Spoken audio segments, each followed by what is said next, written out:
Yes, people. What's going on? Welcome back to United View. Welcome to another Flex's View, man. And this is an important one. Smash a like on the video. Subscribe to the channel if you are new. This is an important video. And I want to start by saying this needs to be an open and honest and calm discussion, yeah, about the topic of Ruben Amorim. And I want to look at all facets, all sides, and make it very, very clear because I feel like this is a taboo topic. And I've been saying this for a while. I want to make this very, very clear. I'm absolutely behind Ruben Amorim. I absolutely back him to be the guy.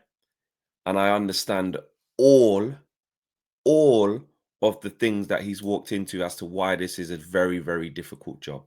Yeah.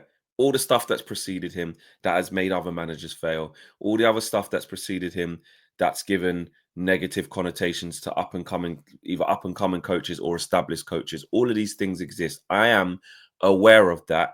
And the reason for doing this video is not to start to ignite some sort of Ruben out brigade thing.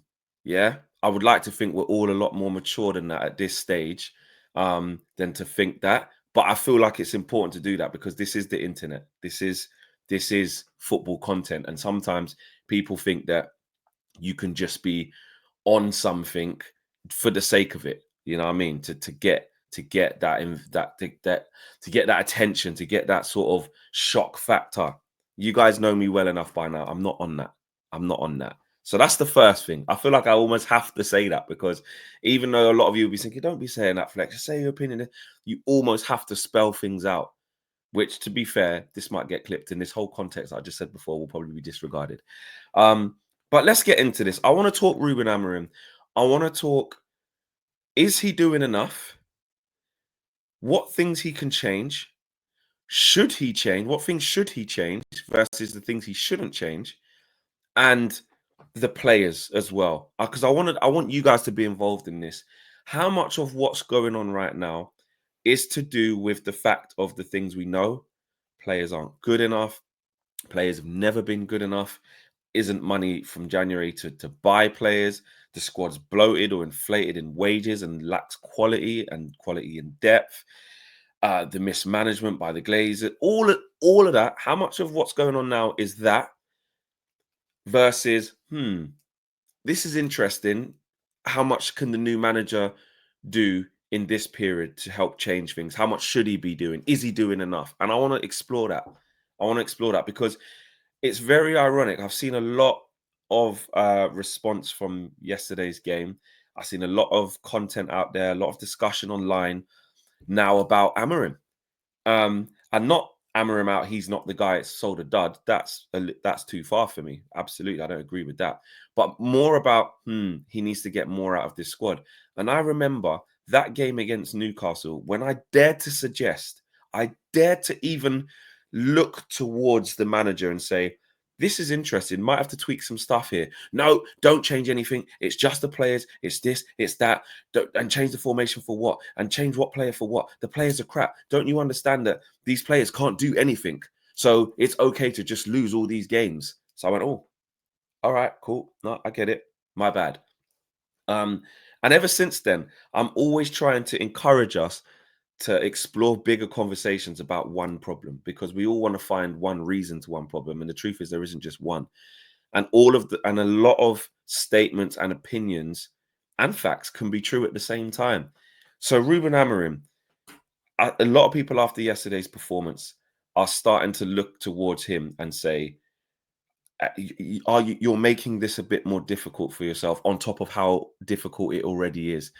And for me, I believe that. I believe that. I think there's saying the players are crap and this isn't the players for his style and we need to be patient. That's 100% true. So you can't expect miracles. But I think we're within our rights to expect some sort of improvement, even if the players are crap or whatever, just from an organizational standpoint, just from an intensity standpoint, and just from a basic standpoint of, okay, you don't have the tools now for certain things, but with what you've got, you can make it a little bit easier. I caught up with Culture Cams after the game last night, and we spoke in depth about this, and he made some good points as well, ones that I really agreed with. And I'd already done my fan view before he came over and said a lot of similar things. And it's like playing players in their positions where they're probably going to be a bit more comfortable for the short term. That's something that is on Ruben Amorim. This situation with Rasmus Højlund and playing Rasmus Højlund when you can see it doesn't work, bringing him in and that it's not working. It's not working. And I just think that we're allowed as Man United fans to be able to say that there's some basics there that you can do that can help the team. And let's be honest, right? When we're in these games, there are still some things that are happening that you go and you can tweak that. Within a 3-4-3, it can be tweaked so that, Garnacho is wider than the inside 10, because actually right now, for what we have in this moment, we're gonna have to change something. And this is proof that like things can be changed within the system. So when you hear the word change, you don't have to freak out and be like, the manager's losing his principles. If he does that, he's lost everything. No one's saying change the system. Well, I'm not saying that. I'm not saying, don't have three centre halves anymore and take one of them out and put in an extra. I'm not saying that. But what I'm saying is that there's certain things that you can have with players to make them more comfortable for the short term, which don't have to completely compromise your principles and your values. That's all I'm saying. And I think that yesterday, which for me, it shouldn't have taken since yesterday, I've seen this for a long time, um, quite early on, that there needs to be a little bit more flexibility for some of the players we have. And we as fans need to not get emotional in that and see that as a weakness. For me, that's a strength. To be able to look at the squad as it is in its purest form, which is awful, and identify things and say, until the summer, I'm going to just slightly adapt what you do or slightly adapt what you do. For me, Joshua Zirkzee, you've got to give him a run of games. And the same, and people will be in the comments saying, "Oh, then when he plays shit, you'll cuss him out and this, that, and the other." Between the 90 minutes of each game, of what happens in each game, of course, we're going to cuss, we're going to moan, we're going to rejoice, we're going to be excited, we're going to be happy, sad. That's the emotions per 90. But there is a bigger picture of trying to get a little bit of consistency. And right now, with all of us looking at it, the bar between Xerxes and Højlund is low, and there's a disparity between the two, and overall quality of what Man United need, there's an even bigger disparity. But between the two right now, you can pick out things that Xerxes can do that Højlund can't do, in terms of just being able to do the basics right. Take a touch on the ball, set the play. If you give Xerxes that confidence, even if he plays shit in the next game, start him the next game. Even if he plays shit in that one, start him, give him an extended run. Because we're all talking about trying to find solutions. And I'm not saying Xerxes the answer. I don't particularly think Xerxes is amazing. He's not. But he's fundamentally more sound than Rasmus. We can all see that with our own eyes. Even with the cameos of Xerxes just coming off the bench, even a couple of games he started. I think Crystal Palace, and I think when he come off the bench against Southampton, or did he start against Southampton? I think he started against Southampton. You see little things in his game where you go, well, he's got a decent touch. He can, don't always use it. He might not always use his body. It might be a bit slow sometimes, but then when we've seen when he's got a bit of confidence, you're seeing him play with a little bit of swag. You're seeing him get the ball down. You're seeing more. You're seeing more. Dorgu, look, I know a lot of people are onto Ruben Amorim for saying you finally get a left wing back and then you play him right wing back and you still have Dallo who's basically out there being uncomfortable. Now, that one I can see both sides on, because again, I know Ruben Amorim said about if you go on Y Scout, you can see he's being a little bit facetious there. But Dorgu, if you do look at Dorgu, he has played on the right wing, he has played at right wing back, and he has played left wing back. He is versatile, and Ruben Amorim does like opposite footers playing on the opposite sides. He does like that. That's like us saying just put Ahmad left wing back. He hasn't played there once because Ahmad Ruben has showed us he likes people playing on the opposite foot on each side. It's just that Dallo's been so bad at doing that. So I wasn't completely mad. And look, first game, people were suggesting did he have him on that side so he could help coach him through the game. And why did he take him off as well? Why did he take him off? Now, I would hope that was a pre-planned sort of thing because he just come in, maybe his fitness, but he's been playing this season.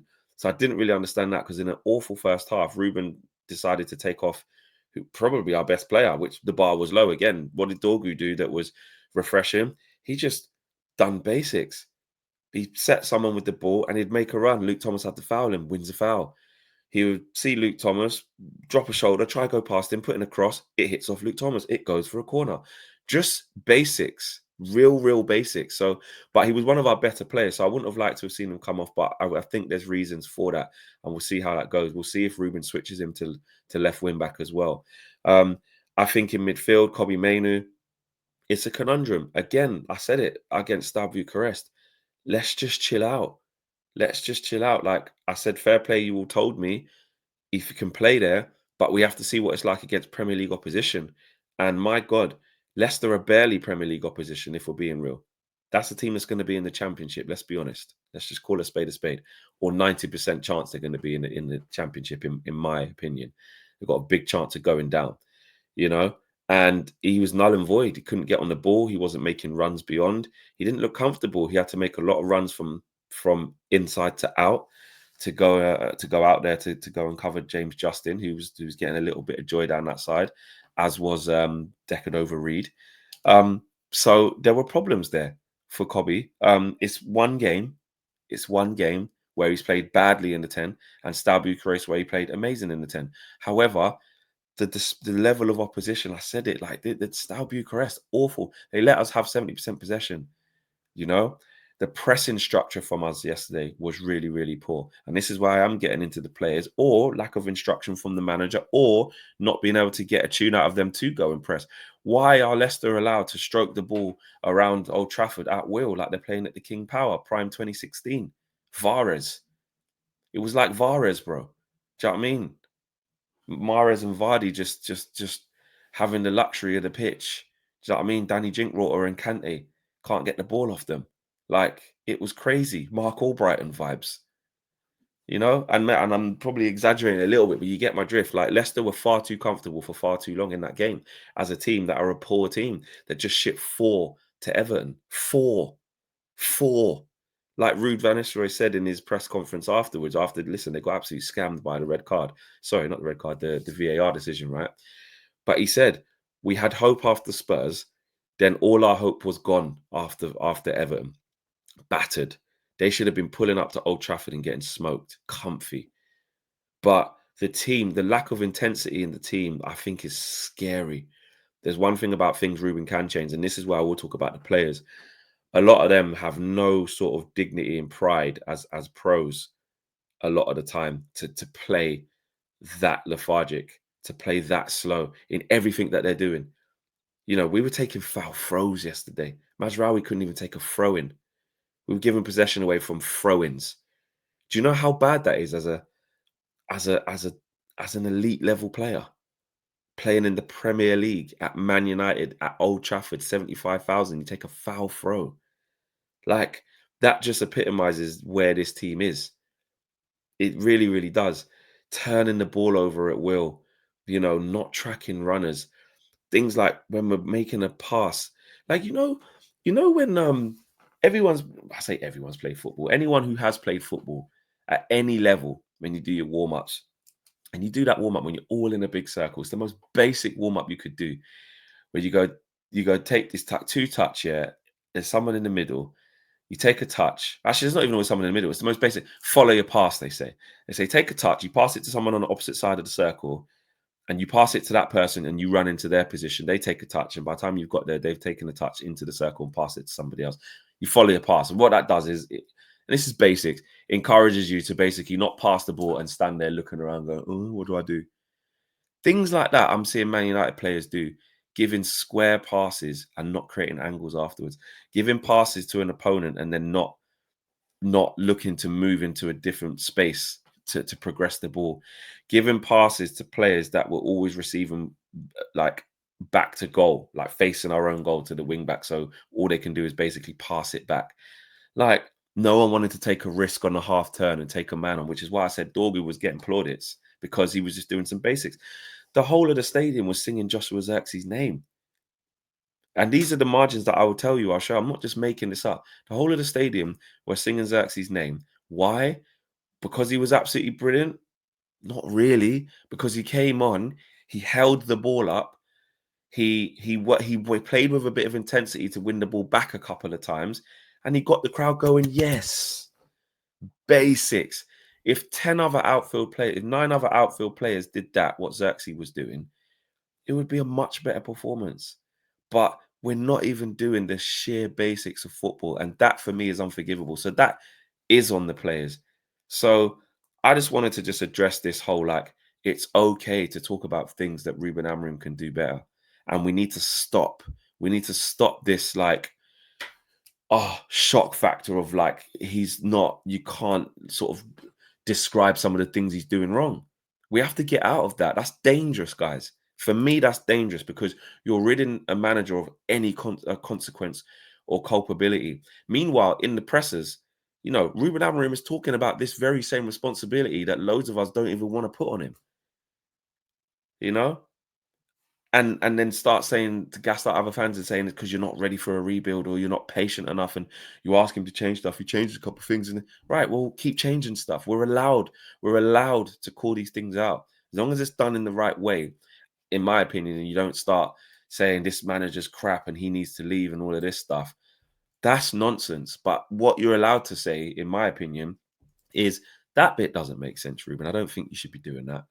That change didn't work. You know, Garnacho over Kobe Mainu in the 10 looks like it could be a thing, but you're trying to experiment. Okay, I could see that. Xerxes should not be holding bench over Hoyland in this moment for the foreseeable run of games. That needs to stop. You know, midfield, Ugarte with Bruno. I mean, what's Ugarte doing? You can see Ugarte in these types of games is again null and void on the ball. Absolutely awful yesterday. Shocking. I think what we're seeing with Ugarte is that in the big games, he can do a bit. He can get after people and be ugly. Ask him to play some passes. Ask him to get on the ball. No, thank you. No, thank you. So that's going to be a problem area. The balance between him and Bruno, or the balance between who partners Ugarte with games where we need to be on the front foot, is an issue. So look, I just think just keep everybody accountable. Nobody's immune from criticism. Nobody's immune from accountability. It's not difficult. Talk about it in the right way. I might come across as like I'm being, I don't know, arsey today, but I just don't understand why it's not okay to do it. And then you see the performance last night and you see how lucky we were. And now all of a sudden everyone's like, oh, to tell you what, Amorim, that you see, saying that from Newcastle 2-0 down after 30 minutes. Something's got to give here. Not completely, you know, people think that if you change something, it means you can't change back. Or if you change something, it means you've compromised on everything. Good managers can adapt. I'm telling you that now. I don't care, but flex, the players have been bad for ages. They've got everybody sacked. That's the bigger picture. I understand that. But in the immediate, we've seen many other managers start a job, not have what they want. And it's not an excuse to just lose. Or it's not an excuse to even see like a micro, like a minuscule of improvement. There's too many examples. I'm sorry. And I believe Ruben's a good manager. So I think he's selling himself short. I think he's better than this. I think even in these early stages, I'm not expecting us to go and win every game. I'm not expecting us to look like prime Barcelona. I'm not expecting this wand with all of the dross that we have as players. You know what I mean? I'm not expecting that. But I am expecting somebody who's as good as Ruben, who I believe is very good, to be showing more improvement in the team than this by this stage. That is what I'm expecting. That's my standards. I don't know if you guys think I'm deluded for that because you're saying, what's he supposed to do? You've seen how rubbish these players. That's fine. Everyone's entitled to their opinion. But I'm saying I'm not seeing enough improvement from the manager's ideas of what he wants us to do in this period. That's it. Discuss in the comments, guys. It's a really big, interesting topic. And I think as long as we discuss it properly, it's healthy. I think it's so healthy. I think it's dangerous for us to just go like this. Players are shit. No. I don't want to talk about no tactical setup. No ways. No, players are rubbish. No, players are rubbish. That's dangerous because, like I said last night in my fan view reaction, what happens when a lot of these players are still here in the summer? Because a lot of them will be. Yes, Batch will go and we'll get more players. He's still going to have to improve what he's got. You have to improve Lenny Yoro. You have to improve Delict. You have to improve Lisandro Martinez. You have to improve Bruno. You have to improve Ugarte, who's his guy. You have to improve Xerxes / Hoyland. Maybe one of them will go. Maybe both of them will go. I don't know. You have to improve Ahmad. You have to improve Dallo. You know, are we going to replace all them first teamers in the summer? No, we're not. We're not going to get Europe. Probably won't win the Europa League. Maybe we do, but probably won't get in the Champions League. Let's say, right? It all depends on the Europa League because that's all we got. So the money and the problems that we've got and been having, they're still going to exist in the summer, guys. Yes, we'll get more players, but don't get it twisted. A lot of these players will still be here. Who's going to want to buy Mason Mount? Who's going to want to buy Luke Shaw? Maybe even Casemiro might even still be here. So let's get real. Let's not be afraid to talk about things overall, and let's stop attacking people when they want to discuss the manager, because I don't like it. Rant over. Not really a rant either, really, is it? Smash a like on the video. Subscribe to the channel if you're new. Let me know what you guys are saying on this, because I really want your take on this. I'm out of it. Take care. Have a good weekend. Peace.